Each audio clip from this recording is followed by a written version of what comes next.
Good morning students, আমার স্নেহের প্রিয় ছাত্রছাত্রীরা। আজ আমি পঞ্চম শ্রেণীর অঙ্ক ক্লাস নেব। তাই পঞ্চম শ্রেণীতে তোমরা যারা পড়ো, তোমাদের আমার গণিত বইয়ের 214 থেকে 221 পাতা খোলো। 214 পাতায় দেখো আছে ত্রিভুজের ধারণা। কেমন? এসো আমরা ত্রিভুজ কি, কয় প্রকার, কি কি, সেগুলো সম্পর্কে আজকে আমি আলোকপাত করব। কেমন?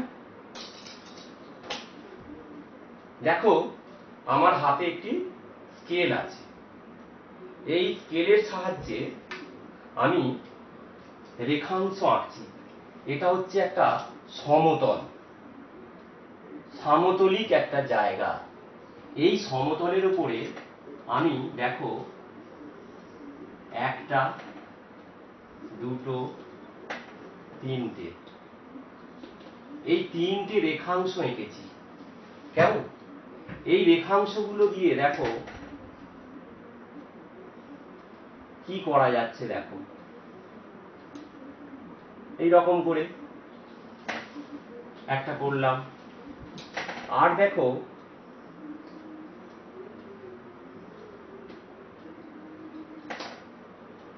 ওই তিনটে রেখাংশকে ব্যবহার করে আমি দুটো এই সমতলের উপরে ছবি আঁকার চেষ্টা করেছি। দেখছি যে কোনো সমতলিক কিছু ছবি হয়নি। কেমন? কিন্তু এই রেখাংশগুলো দিয়ে, এই রেখাংশ তিনটে দিয়ে দেখা যাক আমি দেখো আঁকার চেষ্টা করছি।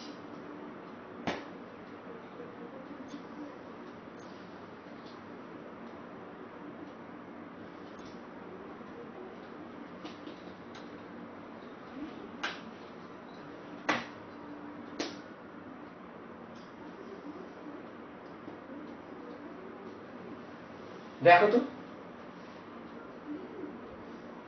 এই তিনটে রেখাংশ দিয়ে একটা এই সমতলের উপরে একটা ক্ষেত্র আঁকা গেছে, একটা সমতলিক চিত্র আঁকা গেছে। এই চিত্রটাকে বলা হয় ত্রিভুজ। তাহলে ত্রিভুজ কাকে বলে? তিনটি রেখাংশ দ্বারা সমতলিক চিত্র বা ক্ষেত্রকে বলা হয় ত্রিভুজ। তিনটি রেখাংশ, এটা একটা রেখাংশ, এটা একটা রেখাংশ, এটা একটা রেখাংশ, এই তিনটি রেখাংশ দ্বারা সীমাবদ্ধ। দেখো একটা নির্দিষ্ট সীমাবদ্ধ করেছে একটা সমতলিক ক্ষেত্র বা চিত্র পাওয়া গেছে, এটাকে বলা হয় ত্রিভুজ। তাহলে কি ত্রিভুজ? লিখছি তিনটি রেখাংশ দ্বারা সীমাবদ্ধ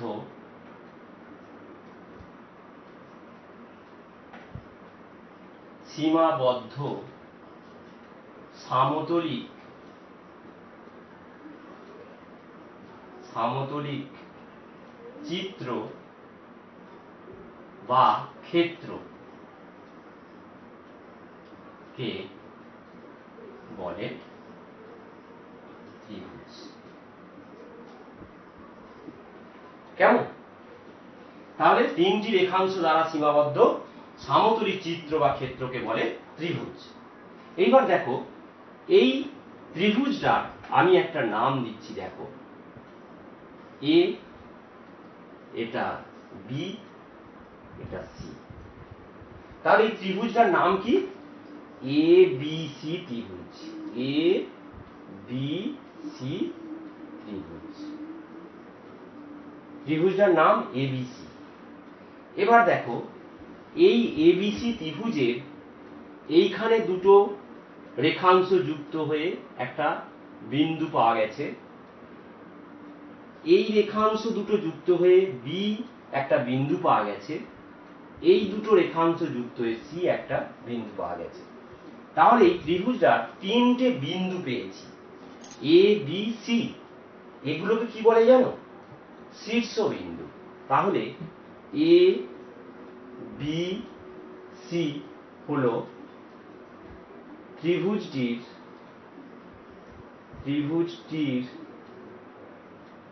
শীর্ষবিন্দু। কি বিন্দু? শীর্ষবিন্দু। কেমন? তাহলে তিনটে শীর্ষবিন্দু পেয়েছি। এবার দেখি এ বি, এটা একটা এ বি, এটা একটা বি সি, এটা একটা, আর এ সি, তিনটে। এদেরকে বাহু বলে। কি বলে? ত্রিভুজটির বাহু। তাহলে এ বি, বি সি এবং এসি হলো ত্রিভুজটির বাহু। তাহলে ত্রিভুজের কটা বাহু হয়? তিনটি বাহু। কটা শীর্ষবিন্দু হয়? তিনটি শীর্ষবিন্দু। কেমন? তাহলে A B B C C এ হলো বা এসি হলো বাহু। এরপরে দেখো, দেখাচ্ছি এ বি সি, এইখানে একটা কোণ তৈরি হয়েছে। তাহলে এ বি সি একটা কোণ, এ বি সি। যে কোণটাকে বোঝাচ্ছি সেটাকে দেখো মাঝখানে রেখেছি। এবারে মনে করো এ কোণটাকে বোঝাতে চাইছি, তাহলে B A C, B A C. আর সি কোণটাকে বোঝাতে চাইছি, A C B, A C B. এগুলো হলো কোণ। ত্রিভুজটির তিনটি কোণ।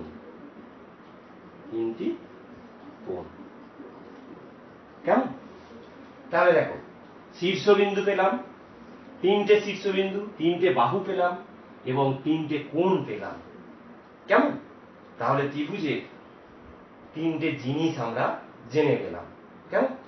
এবার এসো, এই যে বাহু ভেদে ত্রিভুজ কয় প্রকারের হয় দেখি। দেখ,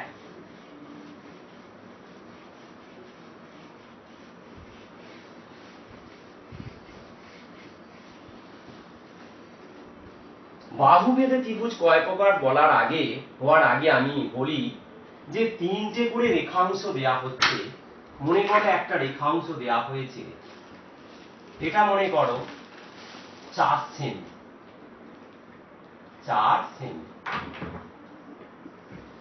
আর একটা দেয়া হয়েছে মনে করো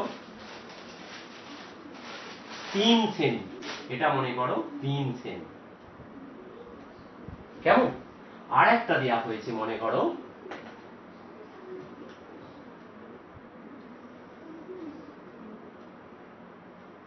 এটা মনে করো 6 সেমি। কেমন? এখন দেখতে হবে যে এই তিনটে রেখাংশ দিয়ে ত্রিভুজ আঁকা যায় কিনা। দেখো, একটা সহজ নিয়ম বলে দিই। এই তিনটে রেখাংশের মধ্যে বড় রেখাংশ কোনটা? 6 সেমিটার। তাহলে এটা বাদ দিয়ে বাকি যে দুটো রেখাংশ আছে, সেই দুটো রেখাংশ যোগফল কত? 4 সেমি আর 3 সেমি, 7 সেমি। তাহলে 4 আর 3 যোগ করে হলো 7 সেমি। এদের যোগফলটা যে বড় রেখাংশ তার থেকে যদি বেশি হয়, তাহলে সেই তিনটে রেখাংশ দিয়ে ত্রিভুজ আঁকা যাবে।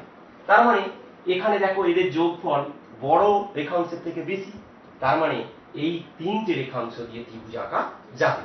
কিন্তু যদি বলা হয়, মনে করো এটা 2 সেমি, এটা মনে করো 2 সেমি, আর একটা মনে করো 2 সেমি।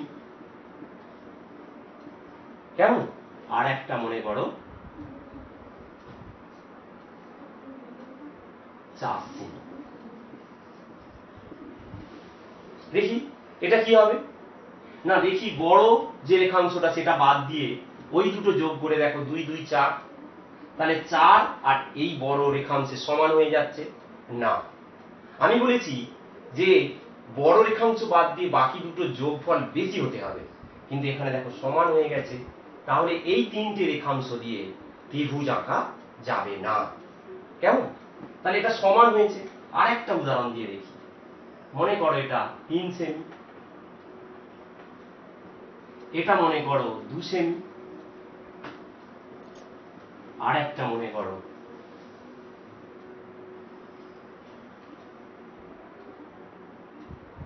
6 সেমি। এই তিনটে রেখাংশ দিয়ে কি ত্রিভুজ আঁকা যাবে? দেখা যাক। যে নিয়মটা বলেছি, বড় রেখাংশটা 6 সেমি বাদ দিয়ে 3 আর 2 এই দুটো রেখাংশ যোগ করে হলো 5 সেমি, তাহলে 5 সেমি এই বড় রেখাংশের থেকে ছোট হয়ে যাচ্ছে, তাহলে এই তিনটে রেখাংশ দিয়ে ত্রিভুজ আঁকা যাবে না। তাহলে কি বললাম, তিনটে রেখাংশ, বড় রেখাংশ বাদ দিয়ে বাকি যে দুটো রেখাংশ আছে সেই দুটোর যোগফল যদি বড় রেখাংশের থেকে বেশি হয় তবেই কিন্তু ওই রেখাংশ তিনটে দিয়ে ত্রিভুজ আঁকা যাবে। সমান হলেও হবে না, আর কম হলেও কিন্তু ত্রিভুজ আঁকা যাবে না। কেমন? এটা খুব ভালো করে তোমাদেরকে মনে রাখতে হবে। এরপরে এসো, ত্রিভুজের বাহু ভেদে ত্রিভুজের ভাগ। বাহু ভেদে ত্রিভুজের প্রকার।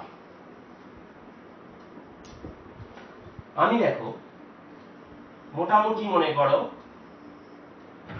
একটা ত্রিভুজ এঁকেছি, এই ত্রিভুজটা তিনটে বাহু সমান। মনে করো এটা 6 সেমি, এটা 6 সেমি, এটাও 6 সেমি। তাহলে তিনটে বাহুই সমান। যে ত্রিভুজের তিনটে বাহু সমান তাকে বলে সমবাহু ত্রিভুজ। কি বললাম? সমবাহু ত্রিভুজ। তাহলে যে ত্রিভুজের তিনটি বাহু সমান তাকে বলে সমবাহু ত্রিভুজ। তাহলে এই ত্রিভুজটা কি? সমবাহু ত্রিভুজ। এরপরে আর একটা ছবি আঁকছি, দেখো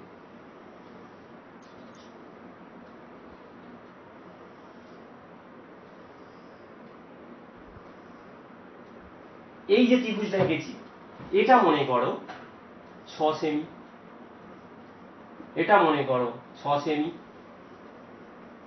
আর এটা মনে করো 5 সেমি। এই ত্রিভুজটার বৈশিষ্ট্য কি? না দেখতে পাচ্ছি এই দুটো বাহু সমান, তাহলে কিন্তু এইটা দেখো এই দুটো বাহু থেকে আলাদা। তাহলে যে ত্রিভুজের দুটি বাহু সমান তাকে বলে কি জানো? সমদ্বিবাহু ত্রিভুজ। সমদ্বিবাহু ত্রিভুজ। তাহলে যে ত্রিভুজের দুটি বাহু সমান তাকে সমদ্বিবাহু ত্রিভুজ বলে। এরপরে আর একটা ত্রিভুজ আঁকছি, দেখো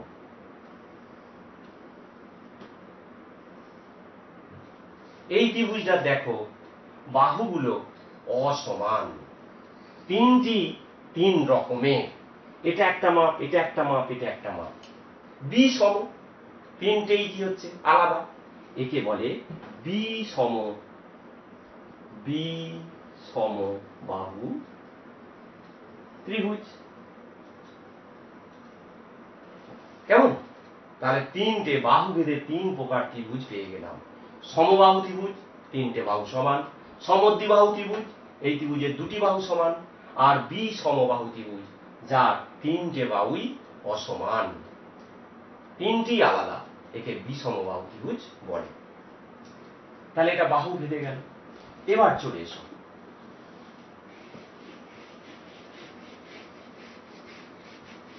এবার একটা কি দেখো তো, এই যে ত্রিভুজটা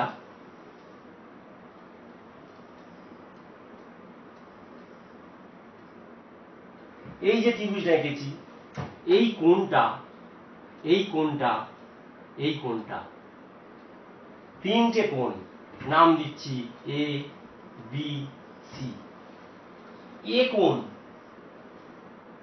এ কোণটা মনে করো, কোণ এ সমান মনে করো 60 ডিগ্রি। কোণ বি সমান মনে করো 60 ডিগ্রি। কোণ সি সমান মনে করো 60 ডিগ্রি। তিনটে কোণই, এটা 60 ডিগ্রি, এটা 60 ডিগ্রি, এটা 60 ডিগ্রি। তিনটি কোণই কি হচ্ছে 60 ডিগ্রি। কোণ মাপার একটা আছে, তোমাদেরকে পরের দিনে দেখাবো, সেটাকে বলা হয় চাঁদা। এই রকম একটা আছে, এখানটা একটা শূন্য দাগ, এরপরে দেখবে এরকম করে আছে দাগ টানা, কেমন? এইরকম একটা, এর সাহায্যে কিন্তু এই কোণগুলো মাপা যায়। এখন আমি শুধু তোমাদেরকে বলি এই কোণগুলো প্রত্যেকটা কোণই হচ্ছে 60 ডিগ্রি করে। ত্রিভুজে তিনটে কোণ যোগ করে কত হয় জানো? 180 ডিগ্রি। তাহলে তিনটে কোণ, কোণ এ যোগ কোণ বি কোণ যোগ সি সমান কত? 180 ডিগ্রি। তিনটে কোণ দেখো 60 60 60, তিনটে 60 যোগ করলে কত হবে? 180 ডিগ্রি। এখন যদি অন্য একটা আঁকা হতো, এই কোণটা সমদ্বিবাহু ত্রিভুজ এঁকেছি, এইটা মনে করো 45 ডিগ্রি, তোমাদের বাংলাতেই লিখতে হবে 45, এটাও 45 ডিগ্রি, আর এটা মনে করো কত হবে জানো? 90 ডিগ্রি। তাহলে এইগুলো লক্ষ্য করে দেখতে পাচ্ছি যে 60 60, এটা 45 45। এই কোণকে কি কোণ বলে জানো? সূক্ষ্ম কোণ। কি বললাম? সূক্ষ্ম কোণ। এই কোণগুলোকে বলে সূক্ষ্ম কোণ। সূক্ষ্ম কোণ কাকে বলে? না, 90 ডিগ্রি থেকে ছোট কোণকে বলে সূক্ষ্ম কোণ। 90 ডিগ্রি থেকে ছোট কোণকে বলে কি? সূক্ষ্ম কোণ। কেমন? তাহলে দেখো, এই যে ত্রিভুজটা 90 ডিগ্রি থেকে ছোট, সূক্ষ্ম কোণ, এরও দেখো 90 ডিগ্রি থেকে ছোট কোণ আছে। তাহলে এই দুটো ত্রিভুজকে বলে সূক্ষ্মকোণী ত্রিভুজ। শুধু মনে রাখো, সূক্ষ্মকোণী ত্রিভুজ। কেমন? এটা একটা গেল। এবার একটা লাস্ট তোমাদের একটা দেখাচ্ছি। আমি একটা ত্রিভুজ আঁকছি, সেই ত্রিভুজটা লক্ষ্য করো।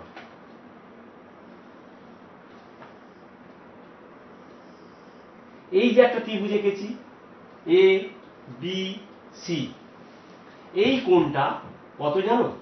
90 ডিগ্রি। কত? 90 ডিগ্রি। 90 ডিগ্রি কোণকে বলে সমকোণ। 90 ডিগ্রি কোণকে বলে কি? সমকোণ।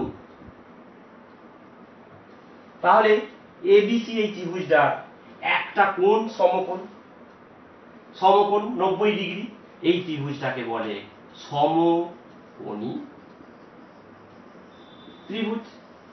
তাহলে যে কোণের একটি কোণ সমকোণ অর্থাৎ 90 ডিগ্রি, 90 ডিগ্রি কোণকে সমকোণ বলে। তাহলে এবিসি এই ত্রিভুজটার কোণ কত? 90 ডিগ্রি। বি কোণটা, সেই জন্য এই ত্রিভুজটাকে বলে সমকোণী ত্রিভুজ।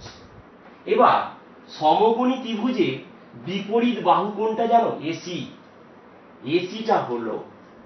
এসি হলো বি কোণের বিপরীত বাহু, অর্থাৎ সমকোণের বিপরীত বাহু।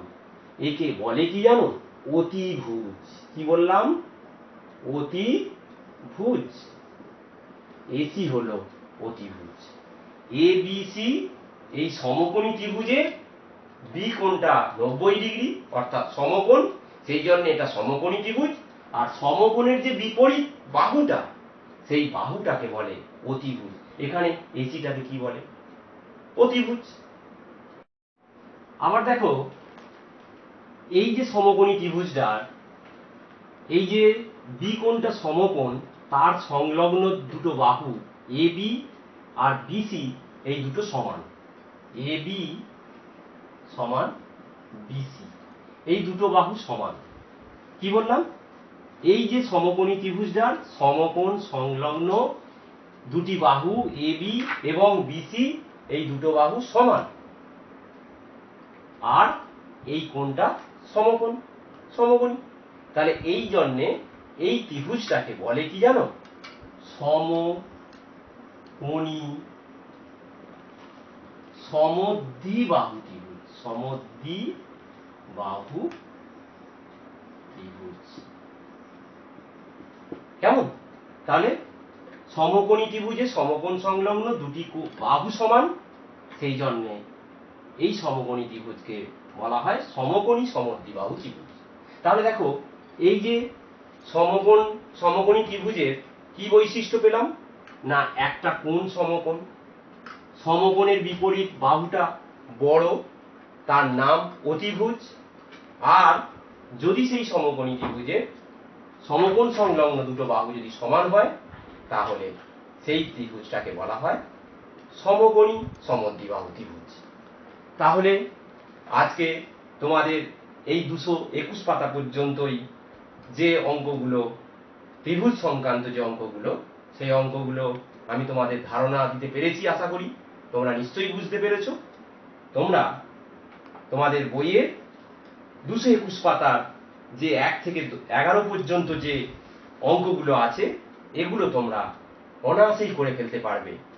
আমি আমার বোঝানোর মধ্যেই সব কথাগুলো বলে গেছি। কেমন? তাহলে তোমাদের ক্লাস এখানেই শেষ করছি। তোমরা সবাই খুব ভালো থেকো, সুস্থ থেকো। অনেক ধন্যবাদ।